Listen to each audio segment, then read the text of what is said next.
Hello and welcome to the Unsung Sports Podcast, the podcast that takes you behind the scenes of the sports you love. Today I'm joined by the highly experienced and knowledgeable football manager, Billy Davies, a manager with nearly 500 games at Motherwell, Preston, Derby and Nottingham Forest. Billy, I really appreciate you coming on the show. Mark, it's a pleasure to join you. Great stuff. Let's sort of start at the beginning. Can you take me back and tell me, what ignited that passion for football for you? Well, I think it was very young, Mark. I think my parents obviously helped in that road because I can remember very young at Christmas getting the boots, getting the ball, getting the strips. You know, used to get Christmas presents and all these things were there. So I've got to say that from a very early age, I think my parents were really pushing, obviously, the football strips. And believe it or not, my first football strip ever was a Norwich City green and yellow football strip, which I remember. Right. A long time ago. Why Norwich, out of interest? No, I don't think there was any reason. I just think that at that point, my mother was obviously more into colours than she was football teams or football strips. But no, I don't think there was any reason, man. I just remember as a young guy, that was one of the things, along with the boots and obviously the football. Interesting. Norwich are not too far from me. They're about an hour away, so that's interesting. And I guess looking back throughout your career, who's your unsung hero? Who's the person or people that have really helped you get to where you are today? Well, I think obviously first of all, I've got to say I've got great parents. My father played a very instrumental part in the kind of education of playing. He would obviously come and watch. He would encourage the training sessions. He would encourage the practice. And I've got to say that my dad certainly played a very, very big part in, if you like, developing me into the love of football. Also, I had a great mentor, Mark, a guy that was the chief scout in Scotland for Manchester United for 52 years, a guy called Jimmy Dickey. Sadly, we've lost Jimmy, but he was very influential. As I said, over the years, he would take me down to Manchester, down to eventually agree a 5-year contract with Manchester United. Sadly, I took homesick. I came back, but I've got to say that Jimmy Dickey and his family have played a very, very big part in my career, and also as a very, very important mentor. Yeah, it's interesting. I'm actually interviewing a first team scout at Celtic in a couple of weeks, so it's actually quite interesting to hear that scout has had such an influence on the player. And Absolutely. I say, obviously, Billy, you've been at some of the biggest clubs in England, and interviewing with a leading professional club is definitely a mystery to your everyday football fan. But what is that really like? What do they want to know? Well, I think every club's obviously different, Mark. And I've been in many, many interview processes, and what you've got to do is you've got to go along there and basically let the listener understand who you are, what you're all about, and sometimes they may request a presentation, sometimes they may just want a chat. But I think what's important is that you go along there and try and give them an idea of what you are as a manager, what kind of people that you like to work with, and how you conduct yourself with the players and the staff. And it's just a general chit chat, Mark. If it's not the chat, then you put on a presentation which tells them all about your coaching methods, all about your formations that you prefer, your tactics that you would like to play, and what you go about things, and just a little bit of background about where you've been, what you've done, and what you see in the future for their club, and obviously discussing their club and what their club is all about. Yeah, great stuff. So when you go in with the presentation, say it's like, I guess if you're looking for a 3-year contract, you go in with this 3-year plan in mind. Is that how it works? No, not really, Mark. At that point, it's really just a discussion. You're in a very early conversation. There's not any conversation regarding contract length or anything like that. Basically, you're there to present your if you like, your style, your methodology, and how you see their club and their pathway of their club. At that point, there's not a lot of discussion takes place in relation to contracts and staffing and who's leaving and who's staying, and it's just a general chit chat, either with the board or with one or two of the board members. And as I said, I've had many conversations in the past, and they certainly are all different, Mark. There's different ways that things get handled, as you can imagine. Yeah, fair enough. And working going for so many high profile clubs, do you hear about who you're up against? I know the rumour mill must go into overdrive. Well, you try not to get involved. I've got to say that when you're going along and you do get that contact, normally through a third party or agent or whatever, you would get a contact and ask if you would politely come along and have a chat with them, etc. At that point, Mark, you're trying to stay away from what I call the beauty pageant in the media, right, and all the speculation and all the bits and pieces, and you're not really interested in who they're speaking to, who they're not speaking to, who they may be speaking to, who's in the media in relation to the link of the club. It's really all about you and all about presenting you and your people on how you work, how you've done in the past, and how you see things at their club and the future. Yeah, it's interesting. I mean, I know that it's so, like as I say, football is so high profile now. There's so much social media. You must just, like, at the back end, you always hear about potential managers being sacked, and then there's this list of names before they go. And I imagine it's really hard to try and close off that as a manager. Well, you've just got to accept that that's where we are in the world at the minute, Mark. It's there. And you've just got to accept it, that as a public figure, people can say things about you that aren't true. They can say things about you that are half true. And they can come out there and just speculate and do what they do. You've just got to accept it and try and just stay focused on what you're all about, what you're trying to do, and obviously that presentation to that board, and making sure that you try and have a decent conversation with them and allow them to make their own judgment. Yeah, fair enough. And for you yourself, when you're looking for an assistant manager, what type of qualities or characteristics would you look for? That's a good question. I like that question because I've been very fortunate that I've had a fantastic assistant manager over the years, and David Ned Kelly. I'm sure you know all about Ned. Ned has been a fantastic number two. I think what's important, first of all, is the trust. I think that's very important. Secondly, is the personality. I think you need to make sure that this guy's got good personality. He's a very good communicator. The other thing that's important is his relationship with people, because as an assistant manager, he will certainly spend a lot of time dealing with the players, dealing with the staff, and being in that environment where it's very important for him to have that personality to deal with. So that obviously comes in the ability and the quality and the pedigree. I think that's very important, the pedigree. But I've been very fortunate, Mark, not only with the assistant. I've had a fantastic staff over the years with Ned Kelly, Julian Darby, Pete Williams, the goalkeeping coach, and of course the infamous Charlie, Ian McParland, ex-Notts County manager, who's also a great assistant over the years. So these guys have been first class. So looking back, do you prefer being a player or a manager? Well, I've got to say, Mark, I think I obviously thoroughly enjoyed being a player. The week on the training ground, dealing with your teammates, building up for games, having that competition, practicing every day, the banter that's in the training ground and the dressing room, the fun that you have as a player. I've got to say, and I do say to a lot of young coaches, play as long as you can, particularly young players who are moving on to coaching. I say play as long as you can, because there's nothing better than playing. And I've got to say that I certainly thoroughly enjoyed my time as a player. I do believe that I finished a little bit too early because of this great opportunity that I got as a 33-year-old player, being offered the Motherwell manager's job in the Scottish Premier League. But as a player, Mark, I've got great memories. I had great times. I played in some great dressing rooms, came across some fantastic characters. As a manager, it's a completely different ballgame, as you know.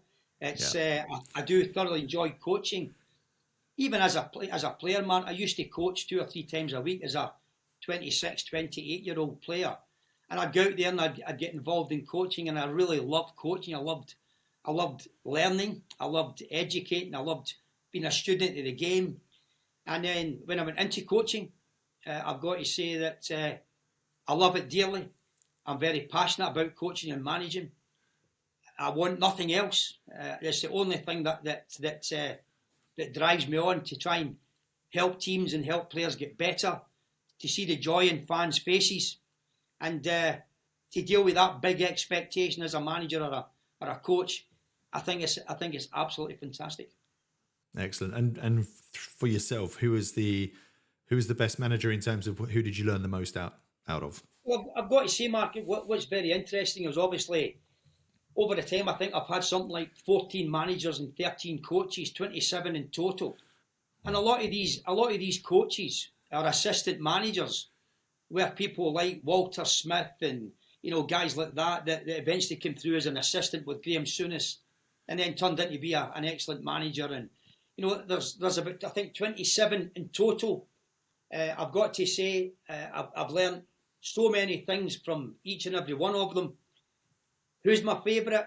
I wouldn't say to you that I had a favourite. I would say to you that as a young player at Rangers, starting with Graham Souness and Walter Smith and John Gregg and Jock Wallace, then of course moving on to St Mirren with Tony Fitzpatrick, and down to Leicester with David Pleat, and Mark, I could go on and on and on here. Yeah. All I would say to you is that out of the 14 managers and 13, I think, assistant managers, many of them became managers in their own right.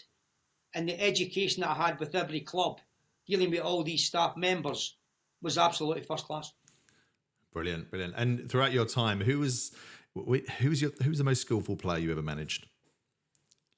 Oh, there's been a few. There's been a lot of real quality players, I've got to say. And if you go through the different clubs, Mark, I mean, again, there's just so many talented players. Not only as strikers, not only as wide players, not only as central midfield players, but I've had some great defenders, and I've had some great five-a-side goalkeepers as well, Mark. I've got to say, some of the guys can play brilliantly with their feet, and when they join in the possession and they take part in the outfield stuff, then they're also very talented and very technical. But Mark, it's very difficult to see. I could name you so many players at each club, to Preston, to Forest, to Derby, etc.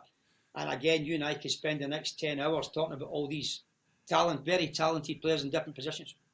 Yeah, I know that's quite an unfair question, so not at all. Not at all. I'm trying to be polite, Matt. That's all.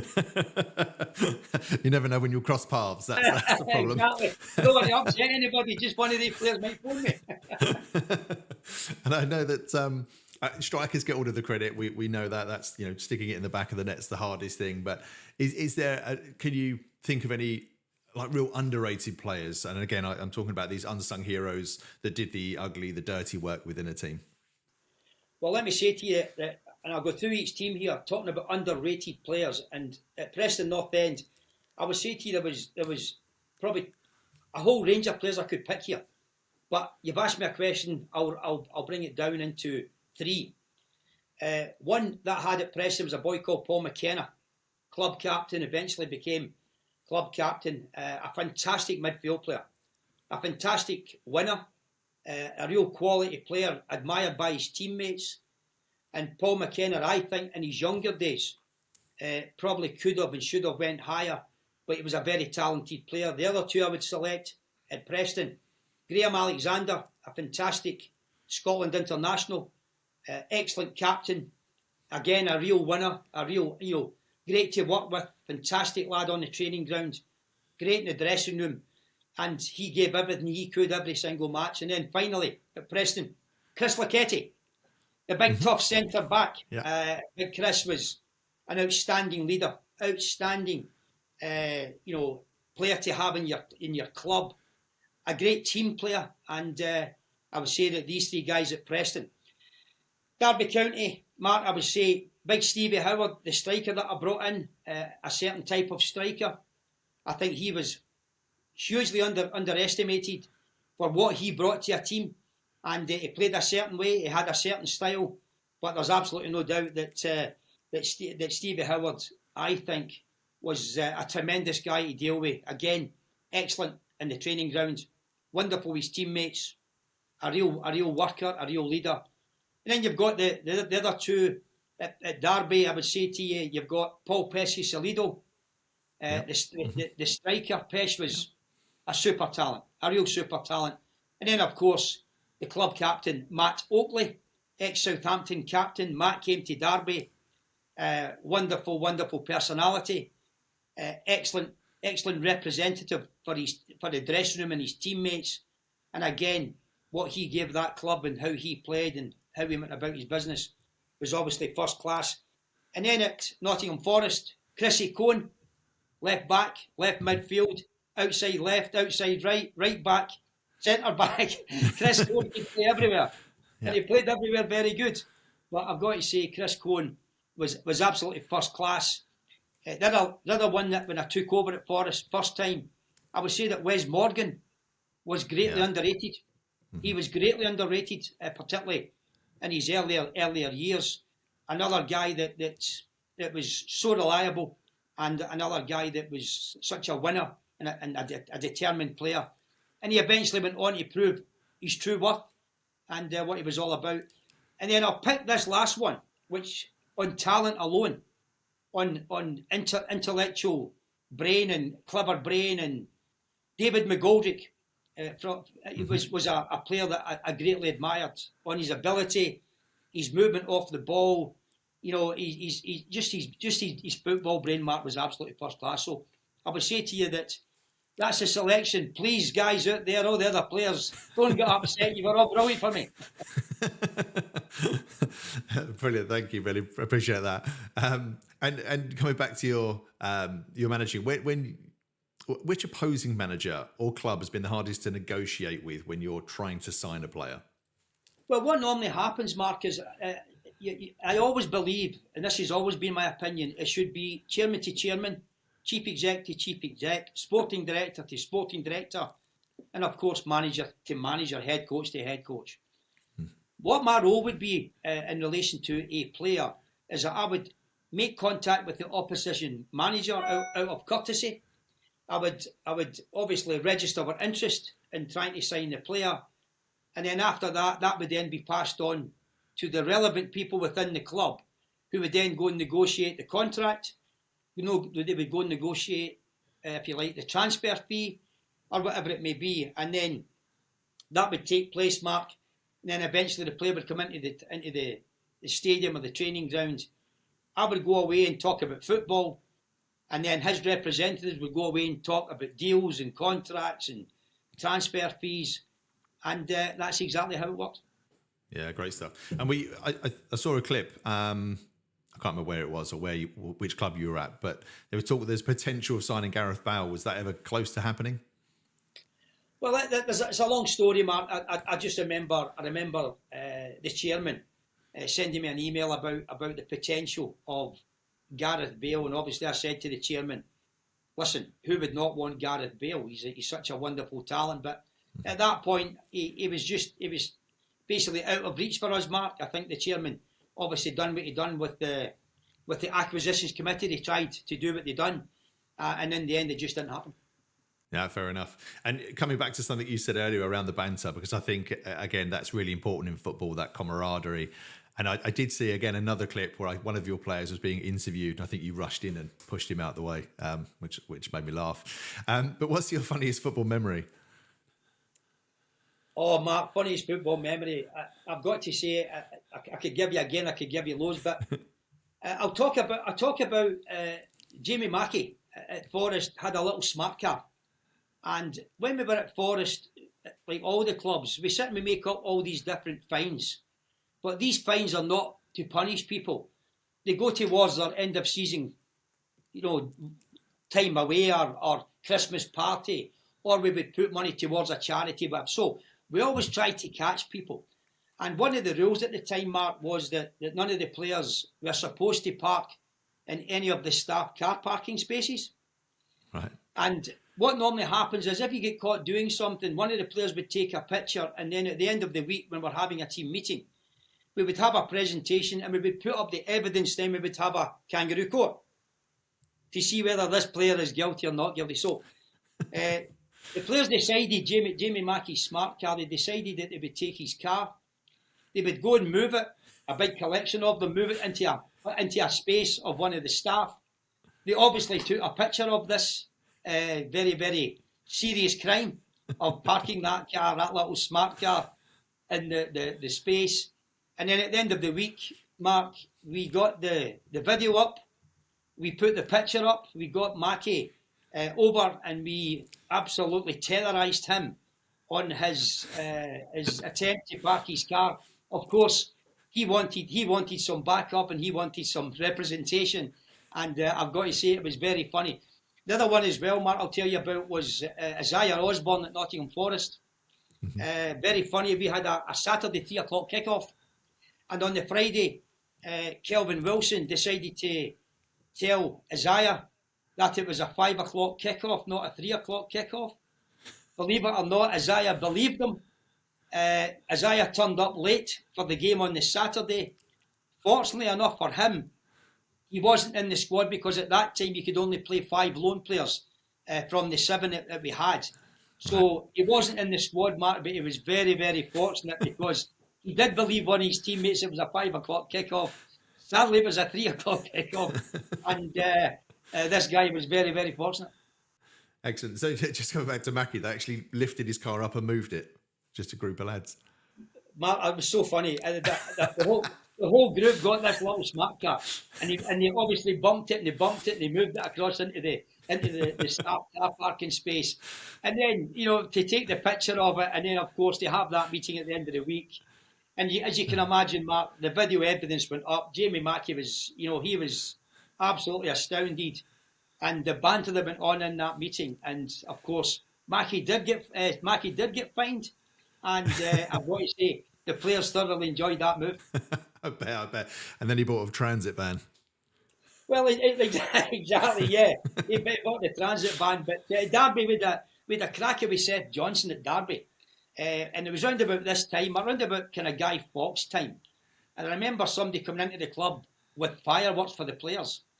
And we were doing a training session in the afternoon. And, we're just ready to start, and there was no Seth Johnson. Next minute, Seth Johnson comes running down to the training ground with the biggest rocket you've seen in the world tied to his back, Mark. And it was taped all round his front, and he had this big rocket tied to his back, and he's come running down and he says, "Gaffer, I'm going to fly today," and saying, "Believe me, I'm going to fly." Mark, I swear, honestly, the size of this rocket tied to the back of Seth's back, it was incredible. Listen, Mark, I could give you a million stories. I'm sure. I bet you could. Okay, moving away from that then. So, as somebody that's managed both in the Championship and the Premier League, how do they compare? And again, how do you see that golf just getting bigger and bigger every year? Well, I think it's important when you get to the Premier League. I think one of the things that's crucial is obviously commitment. Commitment from the very top. They've got to be committed to getting into the Premier League and being competitive. I think that's absolutely crucial. Also, I think when you go to the Premier League, I think it's important for the club to support what is great competition. So they've got to support, when you go into the Premier League, they've got to support, if you like, what is required to go in there and be competitive, and also go in there and be comfortable that you're capable of getting in there and competing with these clubs, Mark, that are spending, as you know, lots and lots of money. And I would say that's the kind of main difference. Belief in the Premier League, in the squad, looking around you and realising we've got real talent in here, and obviously seeing that commitment from the club and that message that they put out in relation to how much they're investing and what they're trying to do. And I think what also helps, Mark, is if it's not an outgoing board, a selling club, I think that could help you. Unfortunately, when I was there, I visited the Premier League, but when I was there, I was a little bit unfortunate that the club decided that they would be an outgoing board, a selling club. And then, of course, things changed. Yeah, timing is everything sometimes in football, isn't it?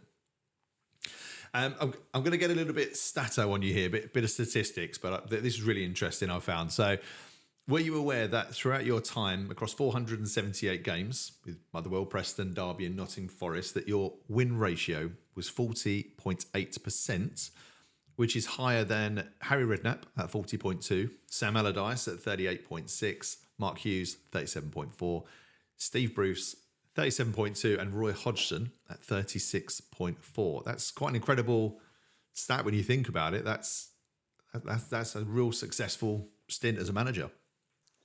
Well, obviously we're very proud of the jobs that we've done, myself and the staff, and the great group of players that we had. We also worked with fantastic boards and, you know, people that were really, the togetherness, I would say to you, was key.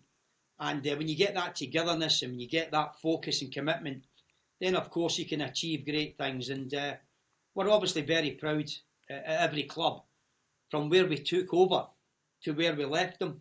And that's down to a whole range of people, not only myself, but great staff that committed and had great input. And of course, the wonderful players that you've got, the support you get from the board, of course, the fans that generate the atmosphere. And it's a pleasure when you get that at every club, Mark, that you give yourself a great chance. Yeah, excellent. And obviously, there's yourself, Ferguson, Moyes, obviously performed so well in England. Is there something in Scottish managers that makes them successful? Is that tenacity? Is there what's missing from some English managers that we're not kind of seeing? No, I don't think. I think there's a whole range of fantastic English foreign managers. You know, that I think that there's no doubt there is some great Scottish managers. Obviously, in Scotland, there's a way that you're brought up, and you're brought up, like for example, in Glasgow, or as Alec Ferguson came from in Govan, David Moyes is the same, a Glasgow boy. So I don't think it's anything to do with that, man. I just think there's some fantastic Scottish managers, but also you've got to say, if you look around you, there's some wonderful English managers and also some tremendous foreign managers, no doubt about that. Yeah, great stuff. Look, I'm a West Ham fan, so Moyes is my manager, and I'm one of those West Ham fans that's torn. So as a fan, I personally see football as an entertainment business. As a manager, you probably see it as a results-based business. Now, Moyes is doing well at West Ham, but he has an average possession rate of 27.3%, which is the lowest of all four of the English leagues. With attacking players like Brazil's number 10, Paqueta, Kudus, Jarrod Bowen, Ben Rama, can you understand why some football fans still might want him out of the club, or they're not happy with his style of football? No, I don't understand it, Mark, because first of all, let me say, Moisey was a fantastic teammate. We both played together at Dunfermline. We travelled back and forward to Dunfermline.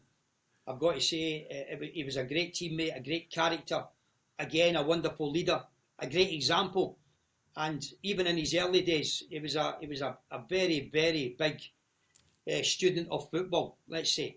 And there's no doubt about that. But if you look at his career, what he done at Everton, what he done at Preston, if you look at his career and just recently, Mark, you've went, I think is it 17 games without defeat? That's just been lost there in the European game. Yeah, unfortunately, that was a good stint. Yeah. Yeah, if you look at that, last year he's put a Europa Cup, the kind of Europa Conference League, on the map for you. That's the first trophy in 43 years. 40. Let me say that again, Mark. 43 years to the Academy of Football. I know, it was only two. The first trophy in 43 years in the Academy of Football, and it's been driven by a guy called David Moyes. So no, I don't understand it. I thought you'd say that, to be honest, Billy. I did think you'd say that, so that's fair. By the way, 2 top 7 finishes in the Premier League as well, just to throw that one in. Do you know, it's funny because you hear so many West Ham fans talk about the West Ham way, and maybe it's you go back to the likes of McAvenny and Cottee, and when I grew up it was Trevor Morley, Kevin Keane, all these kind of players. And yes, we got hammered a lot, but then we played some good stuff. But I think now it's more tactical, it seems now. Plus the pitches are a lot better, and there's a lot more that comes into it. Listen, it's a different game. No doubt over the years your club's had a tremendous talented players and talented team. But it's definitely compared one with the other, because as you know, the game has changed so much in relation to, if you like, the speed of players and the fitness of players, and the science has come into football, and all the the video analysis that you've now got. So I would say to you that it's very different. But I've got to say that and again, we don't know what Davy Moyes' remit is. Your remit is your remit to develop players, is a remit to win matches, is obviously winning matches in a results-driven business is crucial. But I think from Davies' point of view, getting into West Ham and doing what he's done so far, getting that European thing under his belt, saving them from relegation, breaking that record of 43 years, 17 games undefeated in the European competition. I've got to say, Mark, that's not easy. Not easy at all, and you've got to give him great credit for it. Yeah, great stuff. Billy, for yourself, you're looking to get back into management. What are your plans? Mark, I'm absolutely buzzing again. As I said, sometimes in life, there's things more important than 3 points. I've been dealing with that over the years. That thankfully is now one in other people's hands, and two, all been sorted out, in particular with the family. I've now got my focus back. I've now got my passion back. I've now going to games, building qualifications. I've got to say, Mark, I'm ready again to take on this new chapter. I'm ready again to create new chapters and exciting chapters. And I'm really looking forward to getting the boots back on, getting back on that training ground, and start to have more snowball fights with the players, more moving cars when they've got a smart car, more rockets on their back. I'm really looking forward to creating that atmosphere at the next club, Mark. I'm looking forward to getting back in. Brilliant stuff. And again, I know Rangers were looking recently. Is that a job that you interviewed for? Well, what happened was, again, I think my agent was contacted, or my agent spoke to one or two people at Rangers. At that point, they're obviously doing their due diligence and looking at one or two options. But I've got to say, Mark, unfortunately, I didn't get a chance to speak to them. There was contact between my agent and them, and there was conversations, but unfortunately, it never went any further. Fair enough. And when you're looking to get back in, do you have are you happy to manage anywhere? Where are you looking? Or are you just looking globally at the moment? No, I'm very open-minded. I've said this before, that if an opportunity comes up abroad, then I would certainly look at it. I'm very keen to go back down to England. I would look at that as well. I'm also very keen to look if there's a club in Scotland that wanted to chat. Then I've always said that I would be delighted to sit down and chat with them. So no, I've not got any preference, Mark. My preference is to get back on that training ground, make players better, make teams better, and see that joy on supporters' faces. And again, go back and create another chapter in my life that I can be very proud of, along with the staff and everybody concerned. Awesome, great stuff. And when you get back on the pitch, and no doubt you're going to be a success wherever you go to, Billy, is the long-term aim one day, do you think you'd like to manage Scotland? I don't think, to be honest, Mark, I think if you ask that question to anybody, would you like to manage the national team? I would say to you, of course you would. I think, obviously, at some point in your career, I think if that opportunity come up, then I think you would be silly not to look at that, because it's obviously a great honour. It's something that if you look at it, you think to yourself, I fancy that. That's a good challenge. And as a Scottish, obviously, as a Scottish player, ex-manager, coach, whatever you want to call it, then managing Scotland at some point would be very privileged and a very proud thing to do. Yeah, and last question from me. Being a lot of international managers have managed England, do you think a Scotsman would ever manage England? Well, Mark, I've got to say, if they're ever struggling and they fancy a Scotsman, a little Scotsman here just sitting and waiting to take over that job, I'd be delighted to talk to them. I'd be delighted to go in there and make all you English supporters very proud, no problem. Fantastic. Billy, I really do appreciate your time. I've learned a hell of a lot, and I'm sure everyone else will do too. So thank you for being an unsung sporting hero. Mark, thanks for your time. It's been a pleasure talking to you. And if you need anything in the future, don't hesitate to get in touch. Fantastic. Thank you, Billy.